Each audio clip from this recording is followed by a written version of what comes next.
प्रतिबिंब, अपना ही प्रतिबिंब देख करके वो डर जाते हैं।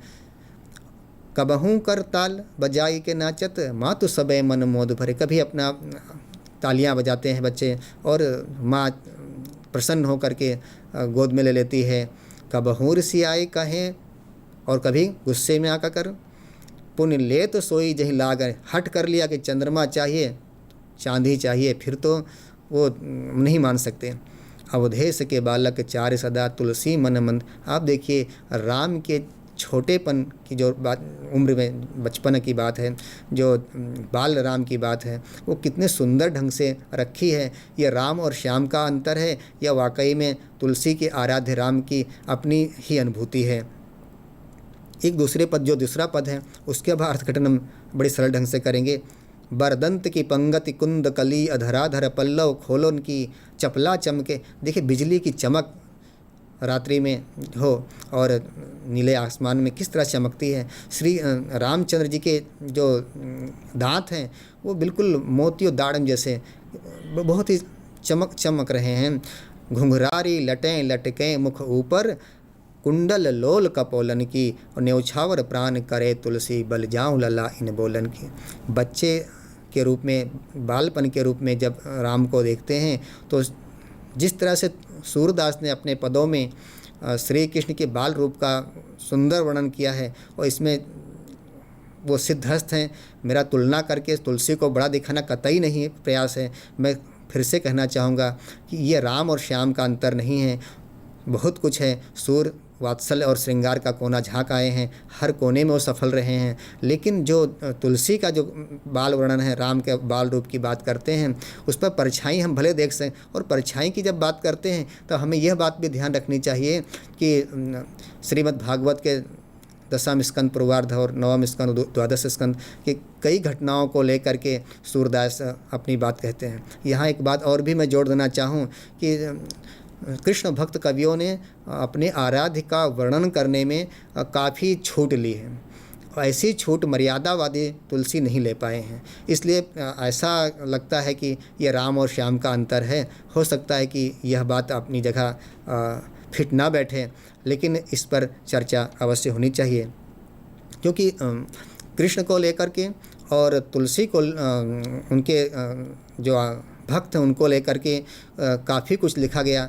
और भक्ति काल में वो चाहे रीति काल का ही पक्ष क्यों न रहा हो, श्री कृष्ण के नए नए रूपों की उद्भावना होती रही। तो जो नए रूपों की उद्भावना होती रही उसमें जो शुरुआत सूरदास जी करते आ रहे हैं, वहाँ से लेकर के और फिर केल की रात या घाने नहीं दिन ही में लला पुनि घात लगाई, पूरी लंबी परंपरा है, उसका मैं जिक्र नहीं करना चाहता यहाँ पर। लेकिन रसखान के एक पद को मैं ज़रूर यहाँ पर प्रस्तुत करूँगा।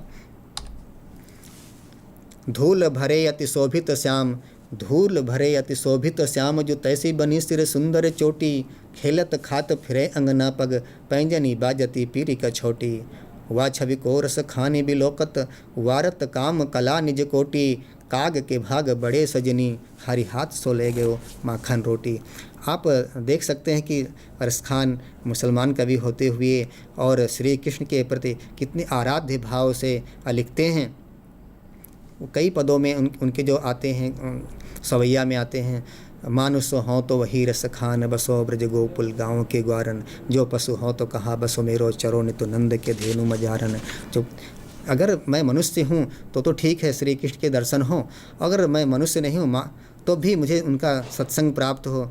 अगर वो जहाँ पर गाय चराते थे उन जगहों का मुझे सत्संग प्राप्त हो।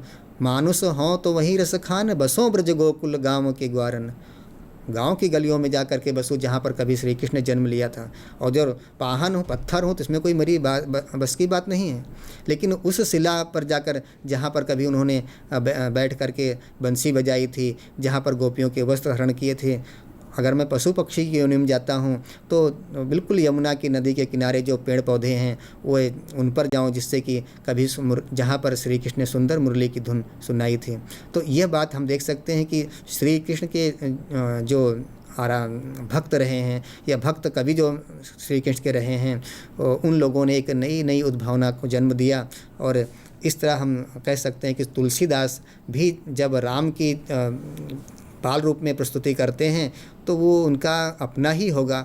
हाँ, ये ज़रूर है कि परंपरा का असर, परंपरा का उन पर दबाव रहा हो और उन्होंने ऐसे पद सुने हो तो उसकी झलक हो सकती है, किंतु यह उनकी अपनी निजी अभिव्यक्ति कही जाएगी। कृष्ण की अचगरी और लीलाओं का जो बात हम आगे करना चाहते हैं, वहाँ पर ये मैं कह दूँ कि सूर्य ने जहाँ एक ओर कृष्ण की अचगरी यानी शरारत और लीलाओं को प्रधानता दी है, वहीं उनके कार्यों में अलौकिकता का अंश भी जग जाहिर होने दिया है। ये दो बड़ी बातें हैं कि एक तो श्री कृष्ण का बचपना और बिल्कुल शरारत, माखन चुराते हुए, गोपियों से छेड़खानी करते हुए और गोपियों से को ऐसी स्थिति में डाल दें जिससे कि वो मजबूर होकर के कहें लाला मैं तुम्हारी शिकायत करूँगी। लेकिन उसके साथ साथ अलौकिक जो पक्ष है वो भी बड़ा सुंदर रहा है। वो चाहे कालिय दमन का रहा हो, गोवर्धन पर्वत को उठा लेने की बात रही हो, या असुरों को मारने की बात रही हो। कृष्ण की सरलता, चतुराई और नटखटपन, गोचारण, पनघट लीला आदि प्रसंगों और गोपियों की ढिठाई, मान तथा रूप वर्णन आदि को वृंदावन लीला में रख सकते हैं। कृष्ण की मुरली में सभी को वशीभूत करने की जो शक्ति है, लेकिन उसमें गोपियाँ को सौतिया डा भी इसमें देखा जाता है। मित्रों, एक बात और भी ध्यान में आती है कि ऐसे कई प्रसंग हैं जो घटित होते हैं जो अलौकिक कहे जा सकते हैं। और ये अलौकिक जो प्रसंग हैं उसमें आप देखिए, चाहे वो कालिय दमन की बात हो या जो असुर संहार की बात हो या पूतना आई है दूध पिलाने के लिए उसकी बात हो, उस समय उन सारे अलौकिक प्रसंगों पर में सूरदास ने बड़ी चतुराई से माता पिता को सामने नहीं रखा। यानी नंद बाबा और यशोदा मैया उन प्रसंगों में सामने नहीं आते हैं। घटना घट जाती है, उसके बाद वो दिखाई देते हैं। शायद ये उनका बहुत पक्का निरीक्षण रहा होगा, सच्चा निरीक्षण रहा होगा कि ऐसी घटनाओं में माँ सशंकित अवश्य हो जाती, पूतना जैसी राक्षसी आ जाती या कोई राक्षस आ जाता या कालिय दमन आ जाता, तो हो सकता है कि ये घटना का अंजाम जो है वो इतना सरलता से नहीं दे पाते। और ऐसी स्थितियों में सूरदास जी ने इन परिस्थितियों में मैया जसोदा और नंद बाबा को दूर रखा है। एक अगला प्रसंग भी हम इसमें शामिल करना चाहेंगे, वो है मुरली प्रसंग। और मुरली प्रसंग को लेकर के आज के समय तक यानी आधुनिक काल में भी जो मुरली के ऊपर जो दोहे आदि लिखे जाते हैं उस पर भी यही बात कही जा सकती है जो आचार्य रामचंद्र शुक्ल ने सूर की पदों को लेकर के गीतावली पर लगाए आरोप हैं। वाकई में इसमें और कुछ ज़्यादा कुछ कहने को रह ही नहीं जाता, क्योंकि अगर शुक्ल जी के ही शब्दों में कहें कि वे वात्सल्य और श्रृंगार का कोना कोना झांक आए हैं। जब कोना कोना झांक आए हैं तो दोबारा जो भी आएगा उसका रिपीटेशन ही होगा, उसका पुनरावर्तन ही होगा। फिर भी ये जो उसके पद हैं, मुरली के प्रसंग के पद, वो तब से लेकर के बिहारी के दोहों में भी उसकी छाट दिखाई देती है। बांसुरी बजाए आछे रंग सो मुरारी, सुन के धुन छूट गई शंकर की तारी, वेद पढ़न भूल गए ब्रह्मा ब्रह्मचारी, रसना गुण कह न सके ऐसी सुधि विसारी। कितनी मधुर कल्पना किया है कि श्री कृष्ण जब मुरली बजाते हैं तो उसका प्रभाव कैसा दिखाई देता है। बांसुरी बजाए आछे रंग सो मुरारी, बजाते हैं जब तो बहुत ही सुंदर छटा उनकी अदा है। और उस मुरली की धुन सुन करके शंकर जी का समाधि टूट जाए, वेद पढ़ना ब्रह्मा और ब्रह्मचर्य भूल जाएं, और रसना जो जिह्वा है गुण कह न सके ऐसे शुद्ध, स्वयं सरस्वती जी भी उसका बखान ना कर सकें। ये मुरली की जो धुन है उसकी इतनी सुंदर अभिव्यक्ति है, छटा है। फिर भी ये मुरली जो है वो सौतिया डाह का भी काम करती है, क्योंकि गोपियाँ ये सोचती हैं कि जो मुरली है ये हरदम श्री कृष्ण इससे साथ में लिए रहते हैं और इसको कमर में लगाए रहते हैं, अधर पर रखे रहते हैं। ये हमसे बात नहीं करते क्योंकि ये मुरली जो है ना इनके साथ में है। ये जो सौतिया डाही, बड़ा ही सुंदर प्रसंग सूरदास के कई पदों में आया हुआ है। मुरली तऊ गोपाल नहीं बात, फिर भी मुरली जो है क्यों ऐसा क्यों कि फिर भाती है, क्योंकि इस मुरली को जब बजाते हैं तो उनकी श्री कृष्ण की त्रिभंगी छटा सामने आती है। वो कमर से, हाथ से, पैर से त्रिभंगे खड़े हो जाते हैं। ऐसा लगता है कि ये मुरली जो है ये अपना शासन जमाए हुई है श्री कृष्ण पर, और श्री कृष्ण इस मुरली के बस में हो करके मुरली जिस तरह चाहती है उस अदा में वो खड़े होते हैं। ये गोपियों का सौतिया डाह ही हो, लेकिन इन सौतिया डाह के जो प्रसंगों में सूरदास जी ने गोपियों के अंतर मन को परखने के लिए जो प्रयास किया है, हम कह सकते हैं कि वो वाकई में बड़ा अद्भुत है। मुरली तऊ गोपाल ही भावत, सुनरी सखी जदप नंद नंद ही, नाना भांति नचावत, राखत एक पाई ठाड़ो कर अति अधिकार जनावत, यानी अपना अधिकार किस तरह से वो जनाती है। श्री कृष्ण और राधा मिलन प्रसंग की बात भी हम यहाँ पर लेंगे, और इसको थोड़ा हमें समझना चाहिए, क्योंकि सूर सागर के हमने मन भावन प्रसंगों को रखा है। वैसे तो पूरा सूर सागर ही मन भावन है, लेकिन चयन करते समय जो 2-4 घटनाएं या 2-4 प्रसंगों या 2-4 पदों को हमने रखा है, तो उन प्रसंगों में यहाँ पर लेंगे। खेलत हरि निकसे ब्रज खोरी, औचक ही देखी तहाँ राधा, नैन विशाल भाल दिए रोरी, नील बसन फरिया कटि पहरे, बेनी पीठी रुलत झकझोरी, संग लरकनी चली तियावत, दिन थोरी अति छब तन गोरी। देखिए सूरदास जी ने जो राधा और कृष्ण का जो मिलन कराया है वो बड़ा अद्भुत मिलन है। और इस प्रथम मिलन को अगर आप अंतिम, जब सूर सागर यहाँ पर समाप्ति की ओर जाता है और रुक्मिणी के साथ मेले में जब श्री कृष्ण आते हैं, आप वही छवि देखते हैं राधा की जो छवि पहली बार आपको दिखाया सूरदास जी ने। खेलत ही हरि खेलने के लिए अपनी गलियों में निकले हुए हैं, और औचक ही वहाँ पर राधा दिख जाती हैं। औचक ही यानी अचानक ही राधा दिख जाती है। नैन विशाल भाल दिए रोरी, उनके बड़ी नेत्रों वाली हैं और माथे पर रोरी लगा रखा है। नीला वस्त्र पहन रखा है। बेनी पीठ रुलत झकझोरी, और कमर से उनकी जो चोटी है लटक रही है। संग लड़किनी, कुछ बच्चियों के साथ, स्वाभाविक लड़किनी शब्द का प्रयोग किया है, यानी राधा बड़ी हैं और उनके साथ में जो अन्य लड़कियां हैं वो लड़किनी हैं, यानी उनसे छोटी हैं। संग लड़किनी चली इतियावत, दिन थोरी, बहुत थोड़े दिन की उम्र में भी छोटी हैं। अति छवि तन गोरी, और इनका शरीर बहुत ही गोरा है। श्री कृष्ण ऐसी राधा को देख करके स्वाभाविक ढंग से पूछ बैठते हैं, बूझत श्याम कौन तू गोरी, हे गोरी तुम कौन हो। अब देखिए कि पहली बार ही राधा से जो प्रश्न है बड़ा बेधक प्रश्न है।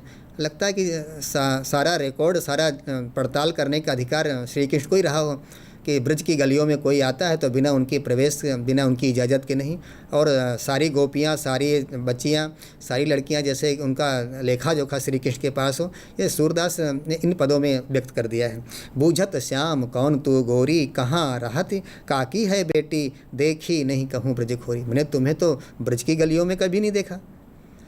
बहुत हंसी भी आती है, व्यंग भी है कि क्या ऐसा था रहा होगा कि हर गली के हर बच्चियों को, हर लड़कियों की, हर गोपियों का लेखा जोखा उनके पास रहा होगा। वाकई में ये ऐसे प्रसंग हैं कि जब हम देखते हैं तो कुछ हंसी भी आती है, कुछ विनोद भी होता है। और काहे को हम ब्रज तन आवत, खेलत रहत आपनी पौरी, सुनत रहत श्रवणन ढोटा, करत फिरत माखन दधि चोरी, और फिर तुम्हरो कहा चोरी हम लई हैं, खेलन चलो संग मिले जोरी। श्री कृष्ण जो कहते हैं कि मैं तुम्हारे पास ऐसा तो क्या कि चुरा लूँगा, यानी तुम्हारे पास चुराने जैसा तो बहुत है, अगर मेरे साथ आई तो निश्चित मैं तुम्हें लूट लूँगा, मैं तुम्हें चुरा लूँगा। ये जो बात है वो बड़ी सुंदर ढंग से अभिव्यक्ति दी हुई है। अब जो पूछते हैं कि तुम कहाँ हो, किसकी बेटी हो, और जवाब भी कैसा, मैं बेटी वृषभान महर की, मैया तुमको जनत। मैया यशोदा से कहती हैं, घर पर पहुंच गई यशोदा आके, और माँ कि मन में शायद कल्पना भी हो कि कदा ये बहू के रूप में या अपनी बेटी के रूप में, तो बताती हाँ मेरी माँ तुमको जानती हैं, जमुना तट बहुबार मिलन भयो तुम नाहिन पहच, अरे तुम नहीं जानती हो मेरी माँ को।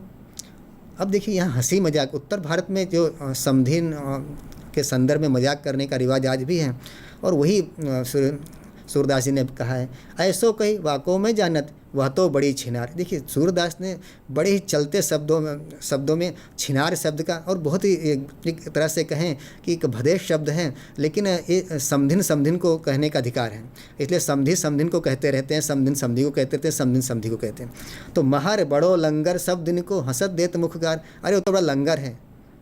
अब देखिए कि लंगर कह दिया, छिनार नंद बाबा को लंगर कह दिया, और उनकी माँ को छिनार कह दिया, और राधा इतनी भोली भी नहीं है। राधा बोल उठी बाबा कुछ तुमसो ढीठ, अरे मेरे पिता ठीक है कि लंगर हैं, लेकिन तुम्हारे साथ कोई लंगराई तो नहीं की। ऐसे समरथ कब मैं देखे हंस प्यारे उर्लिनो, और फिर गले से लगा लेती हैं। और आप देखिए कि छोटी उम्र में बार बार घूमने जाती हैं, स्वाभाविक है कि समाज इन सब पर अपनी नज़र लगाए बैठा होगा, और राधा की माँ को भी काफ़ी बातें सुननी पड़ी होंगी। तभी कहते हैं कहा भई जो बाढ़ तनक गई अब वही तो मेरी है वारी, यानी मेरी बेटी अभी बहुत छोटी है, और हर बच्चे माँ के लिए छोटे ही होते हैं। झूठे ही वह बात उड़ी है राधा कहन कहत न नारी, राधा और कृष्ण को साथ में लेकर के सभी नाम कहते हैं, वाकई में गलत है, ऐसे लोग बात उड़ाया करते हैं। विद्यार्थी मित्रों, यहाँ पर समय बहुत कम है, अभी ऐसा संभव फिर हुआ तो इसके आगे की बात मैं कहूँगा, क्योंकि मैं ये भी बताना चाहता था कि मन भावन प्रसंग में कि जो पद हैं उन पदों में परंपरा कहाँ पर है, और सूरदास के अपने पद कहाँ पर हैं, और सूरदास के पदों में जो जयदेव हैं वो किस तरह से आते हैं, या उनके पहले के जो कवि हैं वो कैसे आते हैं, और सूरदास के पदों को लेकर के परवर्ती कवियों ने किस तरह से अपनी बातें रखी हैं। और पूरा यूँ कहें कि भ्रमर गीत प्रसंग और उद्धव का संवाद वो पूरा अभी बाकी है। मेरी कोशिश रहेगी कि जो आगे हमारी बात हो वो पूरी तरह से आप लोगों तक पहुँचे, और तभी मैं कह सकूँगा कि मन भावन प्रसंग की अपनी बातें पूरी हुई हैं। यहाँ पर खाली मैं इतना ही कहना चाहूँगा, सिर्फ मैं इतना ही कहना चाहूँगा, संदेशो देव की सो कहियो हाँ तो धाय तिहारे सुत की मया करत ही रहियो, जदप टेव जानत तुम उनकी तऊ मोहि कही आवे, प्रात होत मेरे लाल लड़ते माखन रोटी भावे, तेल उबटनो अरता तो जल ताहि देखि भज जाते।